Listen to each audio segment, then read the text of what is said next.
Hello everyone, Radhe Radhe आप सभी को।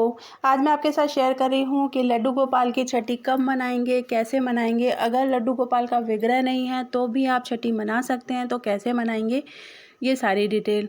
अभी फ़िलहाल मैं कढ़ी बना रही हूँ क्योंकि लड्डू गोपाल की छठी के लिए मेन भोग होता है कढ़ी का, कढ़ी चावल और मक्खन मिश्री। तो चलिए शुरू करते हैं। लड्डू गोपाल की छठी कब मनाई जाती है? तो जब भी आपने जन्माष्टमी का त्यौहार मनाया हो, जन्माष्टमी के छठवें दिन लड्डू गोपाल की छठी की जाती है। तो इस बार ये 24 अगस्त को मनाया जा रही है। तो सबसे पहले लड्डू गोपाल की छठी में उनका स्नान कराया जाता है, दूध से डुबकी लगाई जाती है। और इस तरह से डुबकी लगाई जाती है, गाय का दूध ले लेना है आपको अपने अकॉर्डिंग। जितने बड़े आपके लड्डू गोपाल हैं, जितने बड़े मतलब वो डुबकी जितने दूध में ले लेंगे उतना गाय का दूध। और इस तरह से गर्दन में पीछे हाथ रखकर इस तरह से 3 बार डुबकी लगाई जाती है। और इसे ही कहते हैं छठी का दूध, जो कहते हैं ना, जुमला है वो यही है। और ये जो दूध है वो आप और आपके घर वाले सब प्रसाद के रूप में से ले सकते हैं। उसके बाद जो है लड्डू गोपाल को पंचामृत से स्नान कराया जाता है। पंचामृत स्नान दूध, दही, शहद, घी और चीनी का चूर्ण, उन सभी को मिलाकर उससे लड्डू गोपाल का पंचामृत स्नान कराया जाता है। अगर आपके पास विग्रह नहीं है तो आप कैसे करेंगे छठी पूजन? तो आपने जो भी जन्माष्टमी में पूजा करी है, जिस फ़ोटो की, कृष्ण जी के जिस स्वरूप की, उस फ़ोटो को मतलब आप फूल से थोड़ा सा जल और पंचामृत लेकर ऐसे छिड़क देंगे, मतलब भाव रखेंगे कि आप स्नान करा रहे हैं। और यहाँ पर जैसे मेरे पास तो विग्रह है, तो मैंने विग्रह को स्नान कराया है, इत्र लगाया है और उन्हें दीपक जलाएंगे।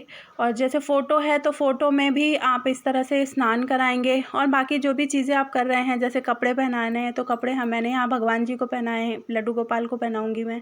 आप कलावे स्वरूप में चढ़ा सकते हैं फ़ोटो को इस तरह से। और छठी के दिन कहा जाता है कि पीले वस्त्र पहनाए जाते हैं, तो आप कोशिश करें कि लड्डू गोपाल के लिए पीले वस्त्र लाएं। और उन्हें मैंने माला पहना दी है, हाथ में कंगन पहना देंगे। जो भी आप श्रृंगार का लड्डू गोपाल के लिए सामान लाए हों, आप उससे लड्डू गोपाल का श्रृंगार करा दें। मार्केट में ना काले और सफ़ेद मोतियों की नजरिया मिलती है छठी के लिए, तो आप वो ज़रूर पहनाएं। अभी फ़िलहाल मैं लड्डू गोपाल को मोतियों के कंगन पहना रही हूँ, लेकिन छठी वाले दिन मैं उन्हें काले और सफ़ेद मोतियों की माला पहनाऊँगी। तो अब जो है मैंने उन्हें तिलक कर दिया है चंदन से और मुकुट लगा दिया है। तो जैसे मैंने आपको बताया विग्रह नहीं है तो आप फ़ोटो में तिलक करेंगे। जैसे फ़ोटो की पूजा करते हैं आप बिल्कुल सेम वैसे ही करेंगे। फूल चढ़ाएंगे, जैसे मैंने लड्डू गोपाल को फूल चढ़ाए, आप फ़ोटो को फूल चढ़ा सकते हैं। और इसके बाद आप चाहें तो डेकोरेशन कर सकते हैं। अब छठी की जो पूजा है वो शाम के टाइम की जाती है, हमारे यहाँ तो यही रिवाज है। आपके यहाँ कैसे की जाती है आप अपने घर की परंपरा के अनुसार कर सकते हैं। जैसे कब नवजात की शिशु जब जन्म लेता है तो शाम के टाइम छठी की पूजा की जाती है। तो आपको भी लड्डू गोपाल की छठी आप कर रहे हैं तो शाम के टाइम ये पूजा करेंगे। उसके बाद इस तरह से चम्मच में, दीपक में उल्टा करके चम्मच रखकर इस मेथड को काजल पारना कहते हैं। तो ये मैंने काजल पार लिया है और लड्डू गोपाल की आँख में मैं काजल लगा रही हूँ, जैसे छोटे बच्चे की आँख में आप लगाते हैं ठीक वैसे ही। और नज़र ना लगे तो नज़र का टीका वो मैं उनके कान के पीछे लगा रही हूँ। आप चाहें तो, क्योंकि मैंने बताया मेरे लड्डू गोपाल बहुत छोटे हैं, तो उनके हाथ और पैर में उतना काजल नहीं मैं लगा पाऊँगी। पर आपके अगर बड़े हों तो आप हाथ में, जैसे छोटे बच्चों के हाथ पैर में लगाते हैं वैसे लगा सकते हो। फ़ोटो में अब मैं जैसे बात कर रही थी, तो फ़ोटो में भी आप लड्डू गोपाल के मतलब कृष्ण जी का जो स्वरूप है उनकी आँखों में आप काजल तो इसी तरह पार के लगा सकते हैं। और फिर उन्हें माखन मिश्री का भोग कर प्रसाद चढ़ाएंगे, भोग लगाएंगे और कढ़ी चावल का भोग लगाएंगे। ये होता है मेन भोग। उसके अलावा आप जितने चाहें पकवान बना सकते हैं और इस दिन को सेलिब्रेट कर सकते हैं। फिर जिस तरह छठी वाले दिन बच्चे का नामकरण होता है, तो हम अपने लड्डू गोपाल का नामकरण करेंगे।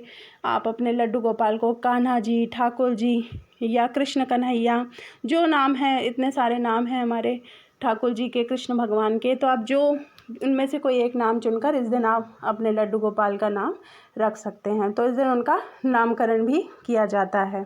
और भोग प्रसाद अर्पित करने के बाद आरती कर लेंगे, और आरती करने के बाद बस आप, अगर आपका विग्रह है आपके पास, तो आपकी पूजा यहीं समाप्त हो जाएगी। प्रसाद, भोग का प्रसाद आप सब बांट लेंगे, और आप और घर वाले मिलकर थोड़ा सा भजन कर सकते हैं इस दिन। जैसे कि आप, अगर आपने झूला डाला हुआ है, मतलब लड्डू गोपाल का विग्रह है, तो इस दिन झूला ज़रूर झुलाएं, क्योंकि छोटे बच्चों को क्या पालना झुलाया जाता है ना, बस उसी तरह। तो ये थी पूरी जानकारी। आई होप वीडियो आपको पसंद आया हो। अगर वीडियो पसंद आया है तो एक लाइक कीजिए, और मेरे नए व्यूअर हैं तो चैनल को सब्सक्राइब कर लीजिएगा, क्योंकि आपके लाइक से ही मुझे मोटिवेशन मिलता है। Thank you.